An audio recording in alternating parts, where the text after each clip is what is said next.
जब कुदरत अपना रूप दिखाती है तो रूह कांप जाती है और ऐसा ही कुछ हुआ था फ्लाइट 571 के साथ। ये प्लेन एक बर्फीली पहाड़ी पर क्रैश हुआ, जमीन से हजारों फीट ऊपर। और इस क्रैश में जो पैसेंजर्स बचे रह गए, उनके पास खुद को बचाने के लिए सिर्फ एक ही चारा था, अपने ही फैमिली मेंबर्स और यार दोस्तों का मांस खाना।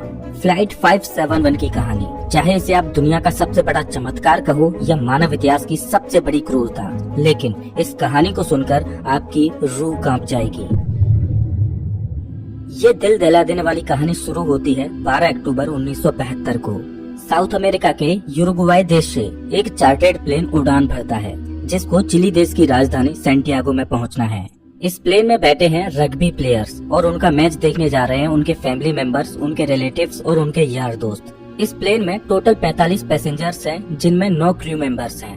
ये फ्लाइट 3 घंटों में अपनी डेस्टिनेशन पर पहुंच जाएगी, लेकिन रास्ते में इसको एंडीज की पर्वतमालाओं को पार करना होगा। लेकिन दुर्भाग्य से आगे चलकर मौसम खराब मिलता है। इस वजह से इस फ्लाइट को रास्ते में ही अर्जेंटीना के मेंडोजा शहर में लैंड कराया जाता है।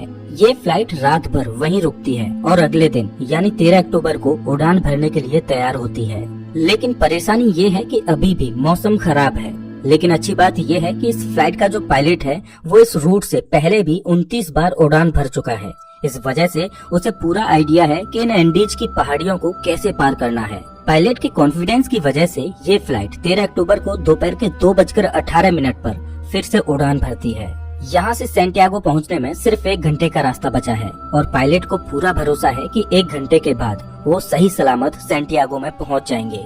ये प्लेन करीब 18,000 फीट के एल्टीट्यूड पर उड़ रहा था और धीरे धीरे एंडीज की पहाड़ियों को पार करता जा रहा था। लेकिन आगे चलकर मौसम और खराब होता गया, जिस वजह से विजिबिलिटी और कम हो गई और पायलट को आगे कुछ भी दिखाई नहीं दे रहा था। अगर मौसम साफ होता तो पायलट आसपास की पहाड़ियों को देखकर आइडिया लगा लेता कि प्लेन कहाँ है, लेकिन इस समय तो पायलट केवल प्लेन के इंस्ट्रूमेंट्स पर ही निर्भर है। अब क्योंकि पायलट को पता था कि वो 1 घंटे में सैंटियागो पहुंच जाएंगे, इसीलिए वो अपनी लोकेशन का रफ आकलन करता रहा और 1 घंटे के बाद जब उसे लगा कि उसने एंडीज की पहाड़ियों को पार कर लिया है, तो उसने सैंटियागो एयरपोर्ट पर एटीसी से प्लेन को लैंड कराने की अनुमति मांगी।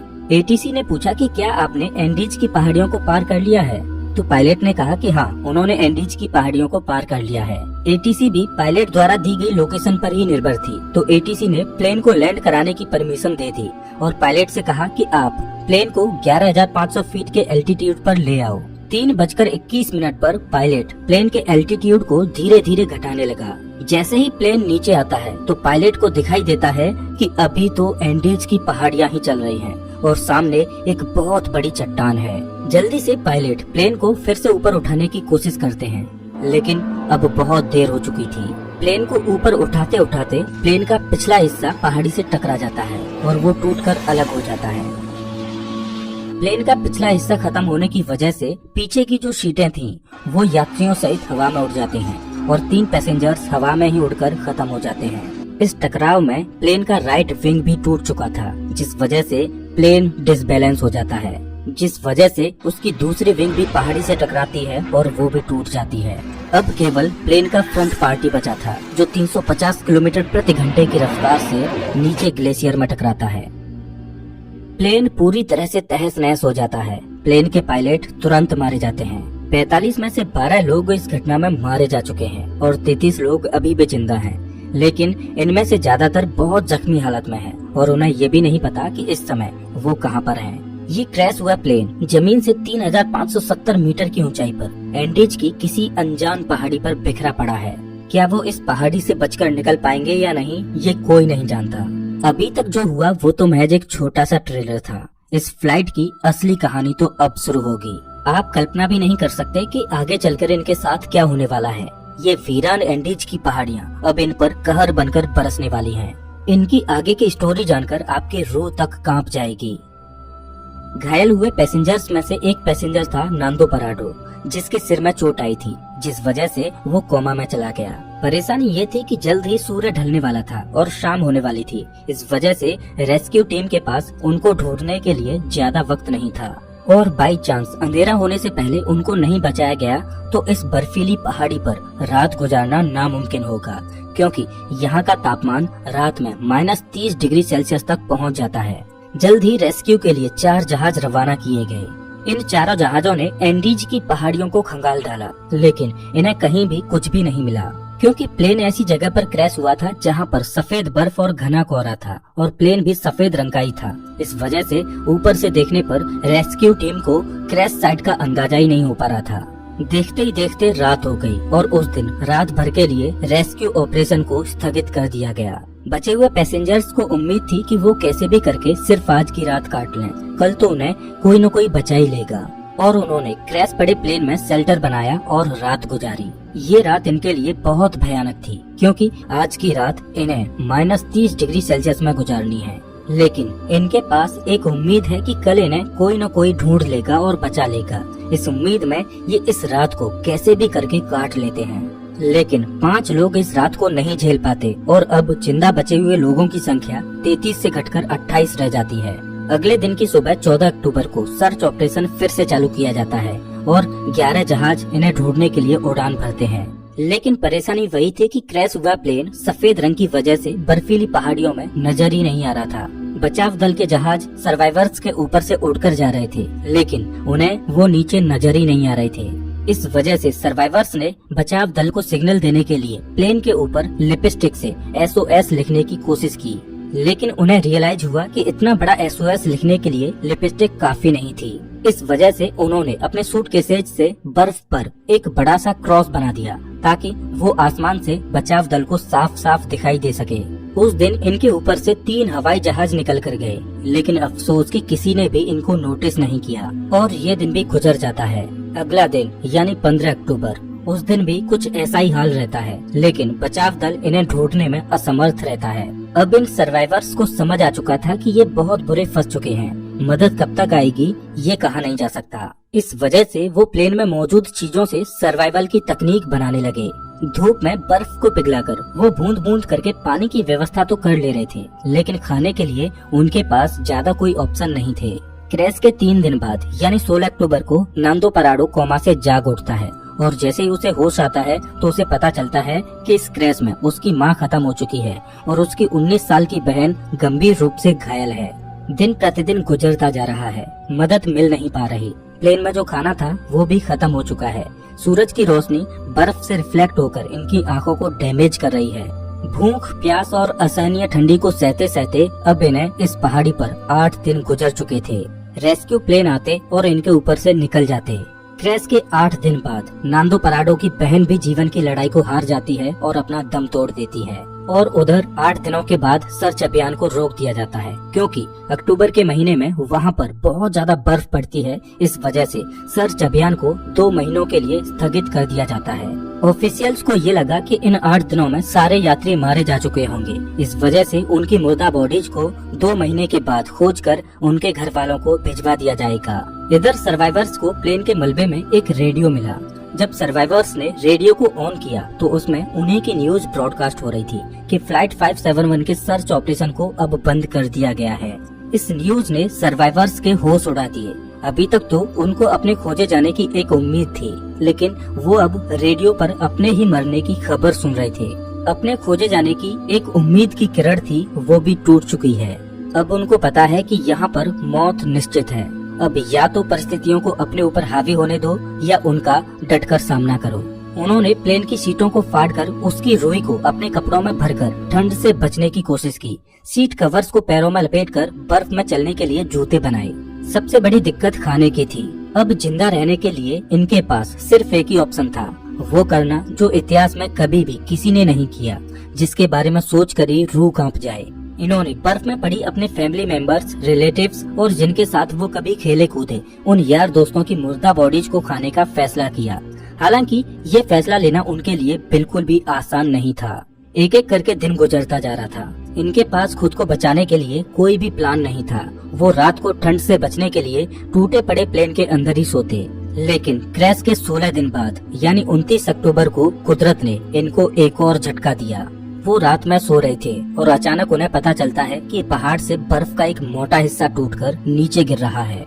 ये एवलांच इतनी जोर से आया कि भारी मात्रा में मौजूद बर्फ ने उनके टूटे प्लेन को अपनी चपेट में ले लिया। उनका प्लेन बर्फ के नीचे दब चुका था और प्लेन के अंदर भी बर्फ घुस चुकी थी, जिस वजह से उनके लिए ऑक्सीजन की कमी हो गई और दम घुटने की वजह से 8 और लोग अपनी दम तोड़ देते हैं और अब केवल 19 लोग ही जिंदा बचे हैं, लेकिन वो भी बर्फ के नीचे दबे हैं। इस बर्फ से बाहर निकलने में इन लोगों को 3 दिनों का समय लग जाता है। अब इन्हें रियलाइज हो जाता है कि यहाँ रहेंगे तो एक एक करके सब लोग मारे जाएंगे।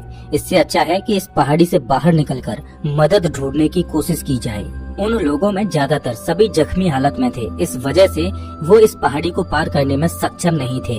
लेकिन 3 लोग ऐसे थे जो कम चोटिल थे, इस वजह से उन तीनों ने इस पहाड़ी से बाहर निकलकर मदद लाने का फैसला किया। उन्होंने रास्ते के लिए मांस के टुकड़े अपने साथ लिए और उनको ठंड से बचने के लिए सबसे मोटे कपड़े दिए गए। और क्रैश के 33 दिनों के बाद यानी 15 नवंबर को ये तीनों लोग मदद ढूंढने के लिए निकल पड़ते हैं। चलते चलते इनको शाम होने लगती है, तभी इनकी नजर प्लेन के दूसरे टूटे हुए हिस्से पर पड़ती है। प्लेन का जो पिछला हिस्सा टूटकर अलग हो गया था, उन्हें वो दिखाई देता है। जब वो उस मलबे के पास जाते हैं तो उन्हें उसमें खाने के लिए बहुत कुछ मिलता है। आज की रात उन्होंने इसी में गुजारने का फैसला किया। पिछले कुछ दिनों में आज की ये रात उनके लिए अच्छी रही। प्लेन के उस पिछले भाग में उन्हें एक बैटरी मिली। उन्होंने सोचा क्यों न इस बैटरी को प्लेन के मेन बॉडी के पास ले जाया जाए और उसमें लगी कम्युनिकेशन डिवाइस को चालू करके मदद बुलाई जाए। लेकिन बैटरी का वजन 25 किलोग्राम था। इतनी भारी बैटरी को इतनी कमजोर हालत में क्रैश साइट पर ले जाना संभव नहीं था। फिर उन्होंने सोचा कि प्लेन की मेन बॉडी से उस कम्युनिकेशन डिवाइस को ही निकाल कर इस बैटरी के पास लाया जाए और उसे चालू किया जाए, जिसकी मदद से वो बचाव दल को बुला सकें। कुछ दिनों तक इन्होंने इसे चालू करने की कोशिश की, लेकिन इन्हें सफलता नहीं मिली और क्रैश के 59 दिनों बाद यानी 11 दिसंबर को एक और एवलांच आता है, जिसमें 3 और सर्वाइवर्स मारे जाते हैं, जिसके बाद जिंदा बचे लोगों की संख्या केवल 16 रह जाती है।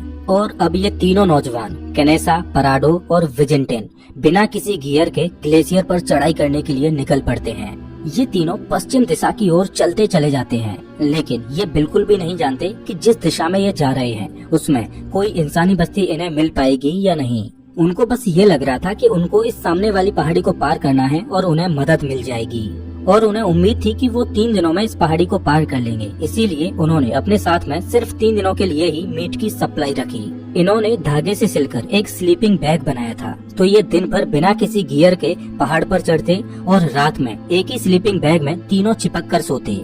खुले में बिना किसी सुविधा के -30 डिग्री सेल्सियस में रात गुजारना कोई आसान बात नहीं थी। चलते चलते इन्हें चौथे दिन की सुबह हो चुकी थी, लेकिन अच्छी बात ये थी कि वो अब उस पहाड़ी की चोटी पर पहुंच चुके थे। जैसे ही ये पहाड़ की चोटी पर पहुंचे तो इनके पैरों तले जमीन निकल गई, क्योंकि पहाड़ पर चढ़कर इन्हें पता चला कि वो इतने दिनों से जिस दिशा में चल रहे थे वो गलत दिशा थी। आगे रास्ता खत्म ही नहीं होता। अब क्योंकि उनके पास खाने की सप्लाई बहुत कम थी, इस वजह से उन्होंने फैसला किया कि उनमें से एक बंदा क्रैश साइट पर वापस चला जाएगा और 2 लोग आगे जाएंगे। इस वजह से विजेंटिन वापस लौट जाता है और पराडो और कनेसा आगे बढ़ते रहते हैं।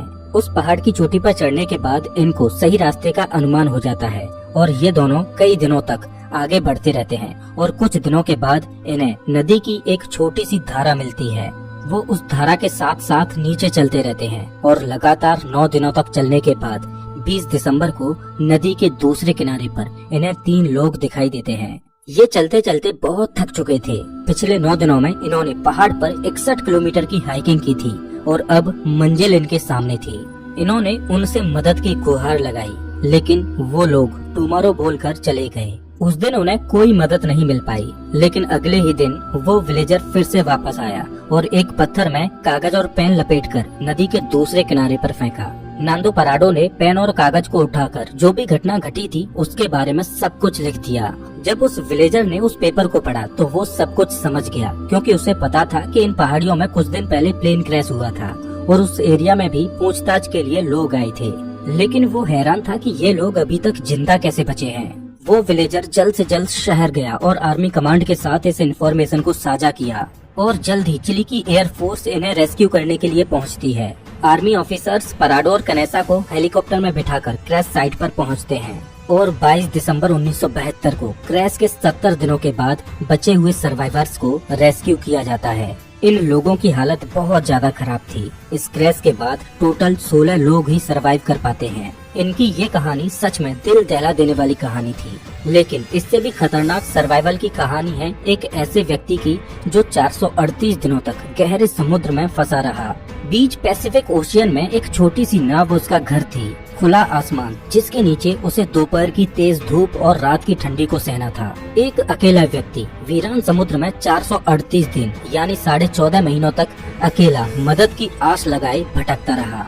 इस व्यक्ति की सर्वाइवल की कहानी आपको सच में हैरान कर देगी। इस कहानी को आप स्क्रीन पर दिख रही इस वीडियो में देख सकते हो। मैं आपको वहीं मिलता हूँ।